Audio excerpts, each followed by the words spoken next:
The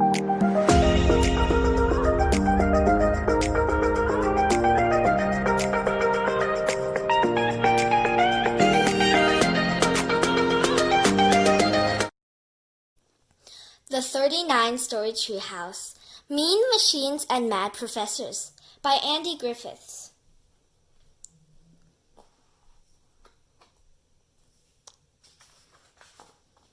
The 39-Story Treehouse by Andy Griffiths, illustrated by Terry Denton. Chapter 1, The 39-Story Treehouse. Hi, my name is Andy. This is my friend Terry. We live in a tree. Well, when I say tree, I mean treehouse. And when I say treehouse, I don't just mean any old treehouse. I mean a 39-story treehouse. It used to be a 26-story treehouse, but we've added another 13 stories. So what are you waiting for? Come on up.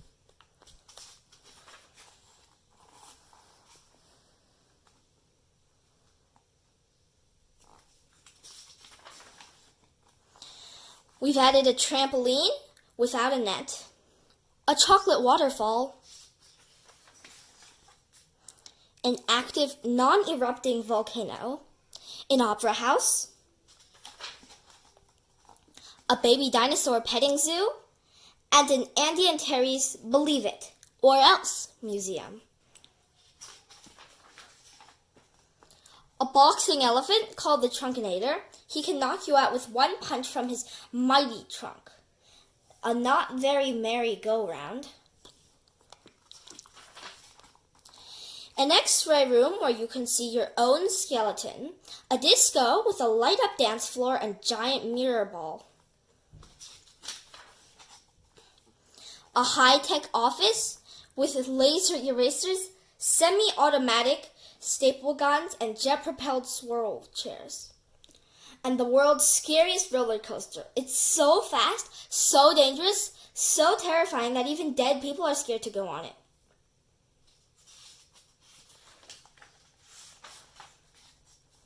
And on top of all that, there's a level that is so new that Terry hasn't even finished yet. I can't wait to see what it is. As well as being our home, the treehouse is also where we make books together. I write the words and Terry draws the pictures. As you can see, we've been doing this for quite a while already. Sure, it's easy to get distracted when you live in a 39-story treehouse. I mean, there's just so much to do. But somehow we always get our book written in the end. Chapter 2, the 39th level. If you're wondering, like most of our readers, you're probably wondering how long it takes Terry and me to write a book. Well, I guess the answer to that really depends on whether it's a long book or a short book. Long books take longer to write than short books, which don't take as long to write as long books, which, as I said, take longer to write than short books, which... Oh, excuse me, here's Terry. Hi, Andy, he says. What are you doing? I'm just telling the readers how long it takes to write a book. Did you tell them that it depends on whether it's a long book or a short book? He says. Yes, I say. And that a long books take longer to write than a short book? Yes, I say. And did you tell them how long a short book doesn't take as long to write as a long book? Yes, I say. I explained all that. Okay, there's no need to shout, says Terry. I bet one thing you didn't tell them, though. What's that? That this book is hardly going to take us any time at all, no matter how short or long it ends up being. How'd you figure that out? Well, says Terry, Ring, ring, ring, ring, ring, ring. That's our 3D video phone. Hang on, Terry, I say. I better answer it. It's probably Mr. Big Nose. As you know, he always calls us around the beginning of Chapter 2 to remind us about the deadline of our latest book. I jet chair over to the video phone and accept the call. It's Mr. Big Nose, all right. Nobody else in the world has a nose that big.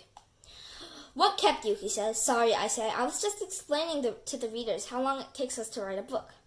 Did you tell them it depends on whether it's a short book or a long book? He shouts. Yes, sir.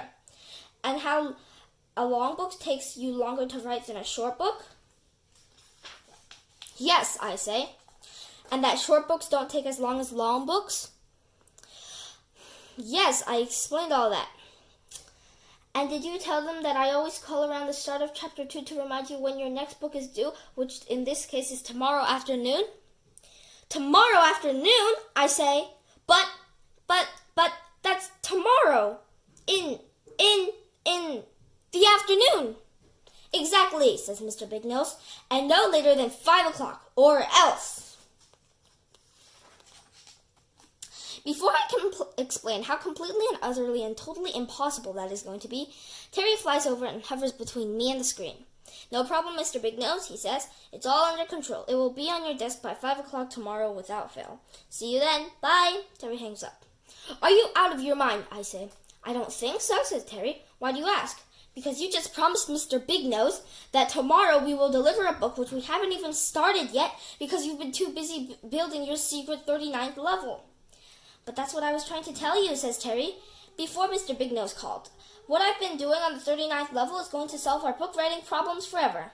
Follow me and I'll show you. Terry takes off the jet, and I jet chair after him toward the top of the tree. We hover outside the 39th level, which is all boarded up and covered in keep out signs. Well, I say, what is it? Only the greatest invention that I, or anyone else, has ever invented, says Terry. He cuts a ribbon, and the barriers fall away to reveal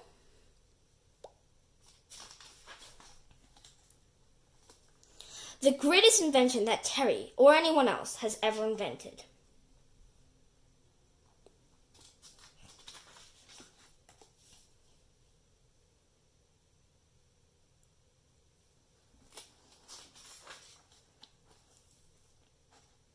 Well, says Terry, what do you think?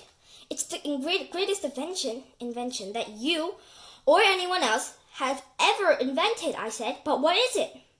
A once upon a time machine, says Terry. A time machine, I say. Cool! So we can go back in time, write our book, and meet our deadline after all. Well, no, not exactly, says Terry. It will help us meet our deadline all right, but it's not a time machine. It's a once upon a time machine.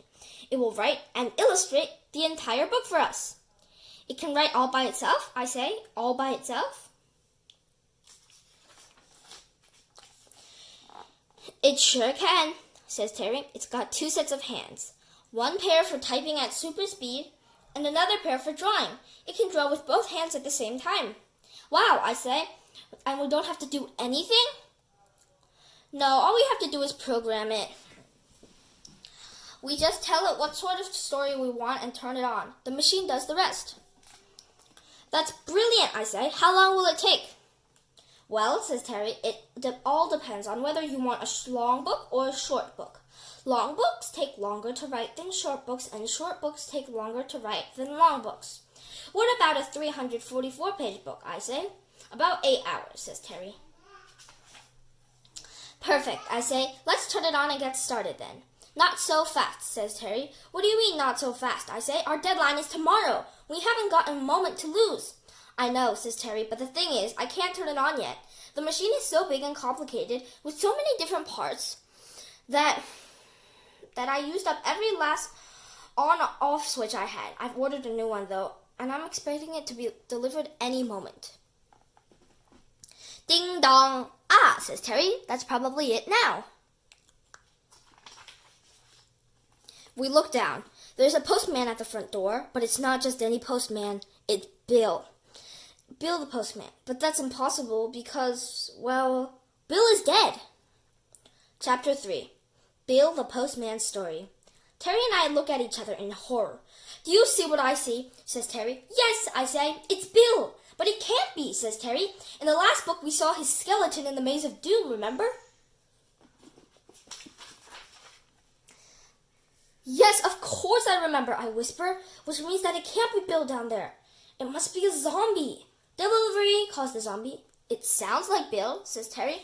That's part of its evil plan, I say. What evil plan, says Terry? To deliver our mail and eat our brains, I say. Don't you know anything about zombies? Andy, calls the zombie. Terry, anyone home? He knows our names, says Terry. It must be Bill. Yeah, I say. Bill the zombie. Come on, you two chuckleheads, said the zombie. I can hear you up there. I've got a package for you. Can you leave it at the door? I say. We're kind of busy. Afraid not, says the zombie. It's a special delivery from Switch R Us. I'm going to need you to sign it for it. We need that switch, Andy, whispers Terry. Yeah, we also need our brains, I whispered back. I'm not a zombie, you know, calls the zombie. Did you hear that, Andy? Says Terry. He says he's not a zombie. Sure, says Bill, beginning to tell his long... That's exactly the sort of thing a zombie would say, I tell him. We can't risk it. All right then, calls Bill. If you won't come down, then I'm coming up. Oh no, I yell. It's a zombie attack. Grab the flamethrowers, Terry. What flamethrowers? The one you were supposed to make to protect us from a zombie attack. Oh, those flamethrowers, said Terry. I didn't get around to it. I was too busy working on the 39th level. They won't be necessary, says Bill as he climbs onto our level. I'm not a zombie. I'm very much alive. But we thought you were dead, says Terry. Bill grins. So did I when I read the 26-story Treehouse and I saw that picture of a skeleton wearing my postman's cap.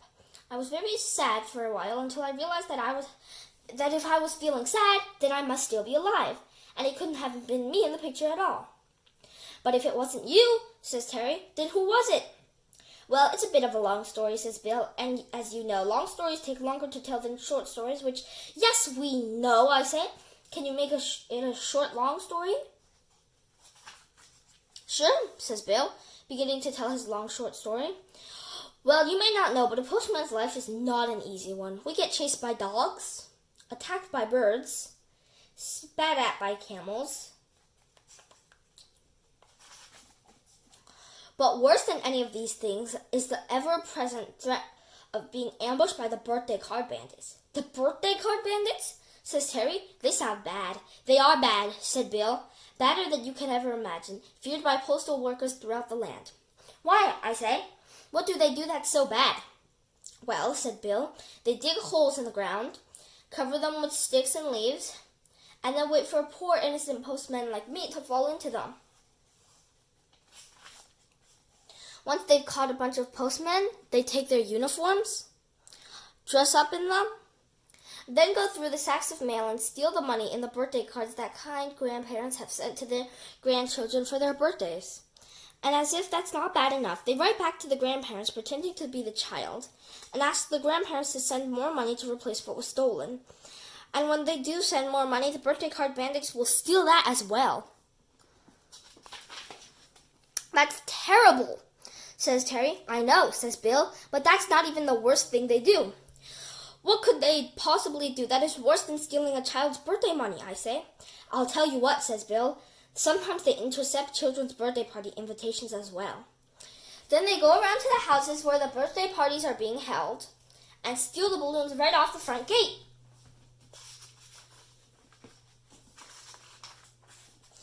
And that's not all. They steal the children's party hats, party blowers,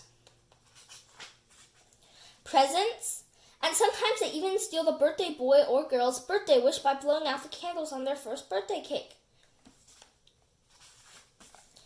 Those fiends, cried Terry. Those fiendish fiends, I say. But how does all this explain what the fake postman was doing in the Maze of Doom in your uniform? Well, says Bill, like many postmen, I too was captured by the birthday bandits. They stole my uniform and tied me up. I guess the bandit who was wearing my uniform must have gone into the Maze of Doom to hide from the police. And, of course, he couldn't find his way out again. If only he'd taken those warning signs seriously. Well, I'm glad it wasn't you in the Maze of Doom, I say. Me too, says Terry, and I'm going to add another sign to the entrance so there's no chance of that ever happening again. Chapter 4, The Once Upon a Time Machine. After Bill leaves, Terry opens the package and installs the switch. Okay, he says, the Once Upon a Time Machine is ready to write our book for us. All we have to do is now decide what sort of book we want it to write. A funny one, I say. Good idea, says Terry, but exactly how funny would you like it? So funny, I say, that if you were reading it and drinking a glass of milk at the same time, you would laugh so hard that you would snort milk out of your nose. No problem, says Terry. I'll just set the funny Dale to milk snortingly funny, and the machine will take care of the rest. Cool, I say. This is going to be the easiest book we've ever written. You mean the easiest book we've never written, says Terry. What else would you like in it? Lots of action, I say. One action-packed book coming up, says Terry, turning the action Dale as far as possible to the right. What about the characters, says Terry. I guess we want all the regulars, I say, like you, me, and Jill, and also a few more new ones, just to keep things interesting. You got it, says Terry.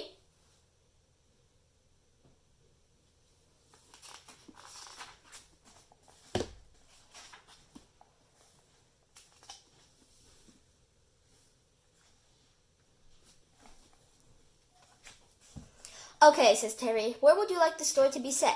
What are our choices, I say. Let me see, says Terry, reading from the setting panel. The treehouse, Jill's house, the forest, underwater, outer space, the dark side of the moon, the fourth dimension, Cheeseland. Cheeseland, I say. Yeah, says Terry. It's a land where everything is made of cheese. Can we include it, Andy? Can we please? All right, I say, but I don't want to spend too long there. It sounds kind of stinky. I do like going to Jill's house, though, and to get there we need to go through the forest, so put both of those in. And outer space would be fun. I've always wanted to go to the dark side of the moon. I think I got all that, says Terry, flicking the switches.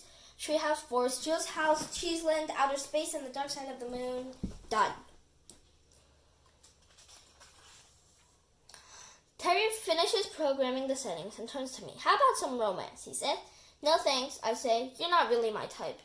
Andy, says Terry, be serious. Do you want some romance in the story?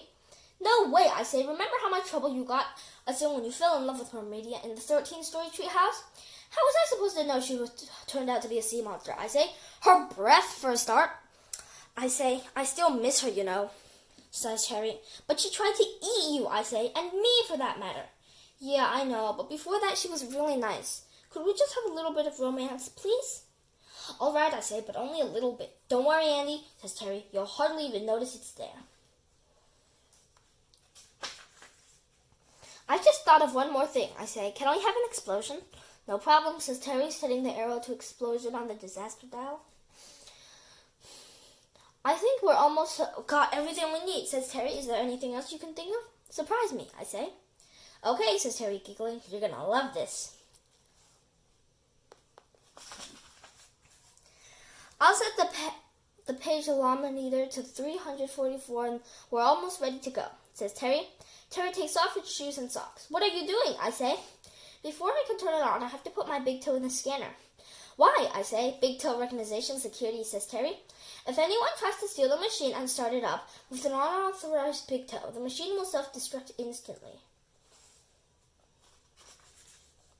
Terry puts his big toe in the scanner. Big toe recognition commencing. The machine says, authorized user recognized. Proceed. We flick the on-off switch to the on position. Storytelling process commencing. The machine announced, stand clear, please, stand clear. How long will it take, I asked. Estimated length of noble writing process. 8 hours, says the machine. What did I tell you, says Terry. 8 hours. We've got 8 hours to do whatever we want. Well, what are we waiting for, I say. Let's go and do whatever we want.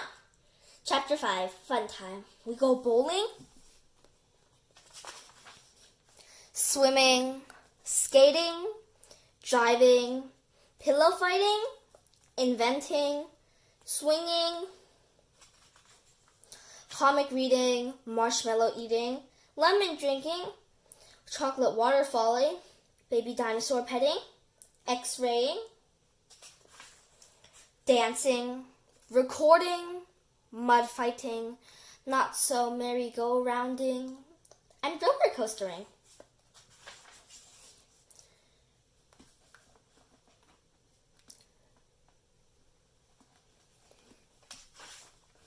We go around and around and around and around and around and around and around and around and around so many times that I start to feel a little bit dizzy. Again, I don't think I can take any more roller coasting, I say. How about we go trampolining instead, says Terry. Great idea, I say. And so we do, which is a lot of fun until The Trunkinator climbs up and starts jumping on the trampoline with us. I don't know if you've ever bounced on a trampoline with an elephant, but if you have, you'll know it's not easy. Not only are elephants very clumsy, they're also very heavy. As heavy, in fact, as an elephant. He bounces on top of us, he bounces underneath us, and then double bounces us right off the trampoline. We fly up into the air, up and over the forest and far, far away. Then we start to fall down. Slowly at first, then faster and faster and faster. Until we land with a huge splash in the middle of a whirlpool of hot, stinky, molten cheese. Where are we? I yell, trying desperately to keep my head above the surface. I think we're in Cheeseland, says Terry. I didn't realize Cheeseland was a real place, I say. Of course it is, says Terry, but it's not much fun as I imagined. How do we get out of here? I ask. I don't know, says Terry. If only we had a dry biscuit or a toast finger.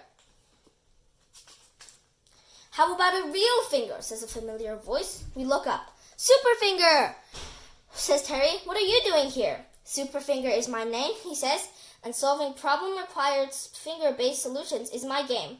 Climb up onto me and I'll fly you back to your treehouse as fast as I can. So we do, and he does. Well, after stopping at the gift shop to buy souvenir hats, of course.